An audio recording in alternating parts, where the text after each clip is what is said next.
Good morning, children. In our social science section, we would be doing economics, chapter number 3, money and credit. In this chapter, we would be doing the first topic, medium of exchange.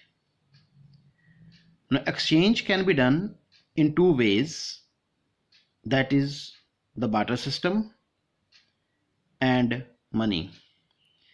Barter system is the system of exchange where goods are exchanged for goods. Barter system has a very important feature, and this feature is double coincidence of wants. Double coincidence of wants means that each party must be in need of each other goods. Suppose a person having wheat must find a person who has rice, and a person having rice must find a person who has wheat. If this cycle is completed, it is called double coincidence of wants. But if this is lacking, it is called lack of double coincidence of wants. Lack of double coincidence of wants is one of the limitations of barter system. If double coincidence of wants is not there, transaction in barter system is not completed. Now, money can be defined anything that has common acceptability as a means of exchange. Money can be classified in two categories. One is the traditional forms of money, other is the modern form of money. Traditional forms of money includes gold, silver, and copper coins, whereas modern forms of money includes deposits with banks and currency. Deposit with banks means people having surplus money or extra cash deposits those cash in bank. They can withdraw the money when they require, and the deposited money is also used for doing payments. It is also referred to as demand deposits. And currency is anything that is authorized by the government of India for exchange. Indian currency includes paper notes and coins. Now the loan activities of bank. First of all, what is a bank? A bank is an institution who accept deposits from depositors and give loans to those who need them. Now, who are the depositors? People, those who have surplus money, they are the depositors. Who are the borrowers? People who need money are borrowers. So what is the bank doing? Bank is a link between the depositors and the borrowers. People deposit money in the bank. Bank gives that money to those who needs them.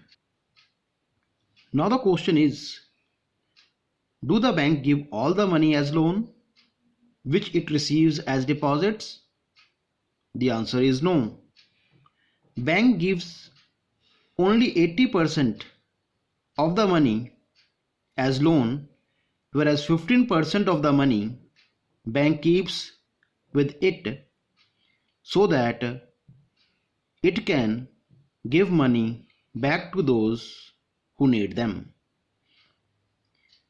Bank gives deposits interest to the depositors.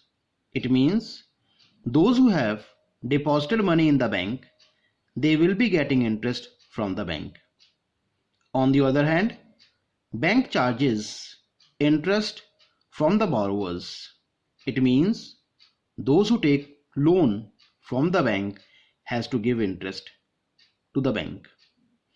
Now, The interest which is given by the bank to the depositors is less than the interest which the bank is charging from the borrowers. And the difference between these two interests is the income of the bank, or it is the business of the bank. Now see these important points of banks that we have. Interest to the depositor is low. It is represented by small r in our case. And the interest from borrowers is high, and we are representing is as greater R or capital R. Difference of interest from borrowers and depositors is the income of the bank. And we can form an equation that bank's income is capital R minus small r. It means the interest received by the bank is larger and the interest paid by the bank is less. So this is the income of the bank, and the entire activities of the bank can be classified as the loan activities of the bank. The second part of the chapter is credit. What is known by credit? Credit means loan. Loan can be taken through two sources. One is the formal source of credit, other is the informal source of credit. The formal sources of credit includes banks and cooperative societies, whereas informal sources of credit includes moneylenders, friends, relatives, traders, employers, etc. Formal sources of credit has certain features. Number one, the rate of interest charged by them is low. Number two, we have easy repayment systems. It means installment will be done in easy paying conditions. Third point, documentation is must. Formal sources of credit, they're not giving loan without any documentations. On the other hand, informal sources of credit includes friends, relatives, moneylenders, and they're charging high rate of interest. Payment of the loan is not easy. Difficult circumstances can arise. People can be forced to pay back the loan, and when they charges loan or when they gives loan to the people, no documentation is required. The question is, who takes loan from where? In our country, rural people, farmers, poor people, they are taking loan from the informal sources of credit. Now we have to think, what is the reason that they are taking loan from informal sources of credit? The first point that we can discuss is informal sources of credit give loan on easy terms and conditions. Number two, they gives loan without accepting any collateral. What is collateral? Collateral is an asset which a people has that can be used to take a loan. The poor people, they're not having any collateral. Because they're not having any collateral, they are unable to go to the banks to take a loan.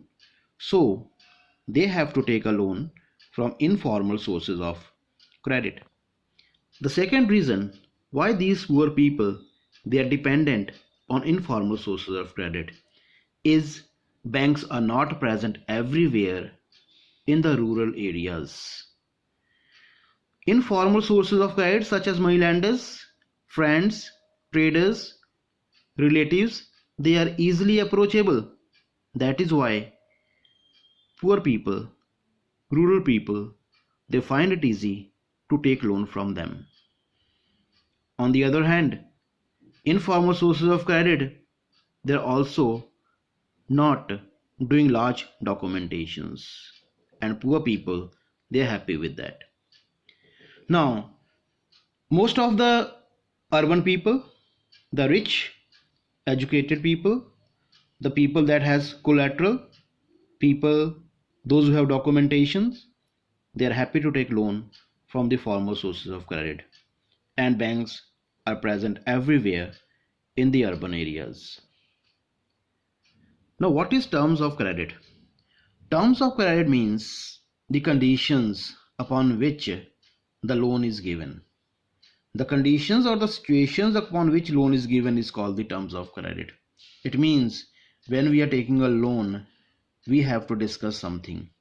We have to provide something. And what is that? First is collateral. What you are going to deposit? What is your asset that can be used to take a loan? Second thing, documentations. Large number of paperwork has to be done. Third, tenure. Tenure means the time period.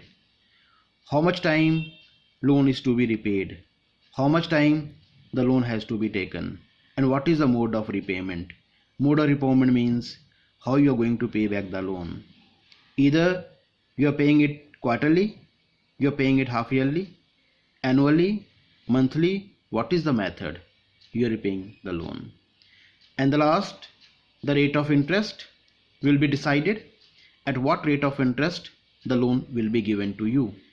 So when we recall this terms of credit, it means all the conditions, all the situations, whatever can be there, terms and conditions of taking a loan, that can be termed as the last topic of the chapter. SHGs stands for self-help groups. Self-help group is a group formed by poor rural households, and one of the most important feature of this group is that large number of women are its members. Now, why has the group formed? The group has been formed so that loan requirements of the people can be fulfilled. The group has been formed so that people can protect themselves from money lenders who charges high rate of interest from them. This group has 15 to 20 members. And what is the group doing? The group are collecting the savings, whatever saving they have. You can say rupees 20, rupees 50, rupees 100, whatever saving they are having, they are collecting it and they are forming a fund. And when the firm is formed or maintained, that fund is used in order to give loan to its members. In this way, the members, they are able to meet the requirement of the loan. Now, decisions regarding savings and loans are taken by the group of members. What does it mean? It means that what saving has to be done and what loan is to be given to whom, how much, that has to be decided by the group members.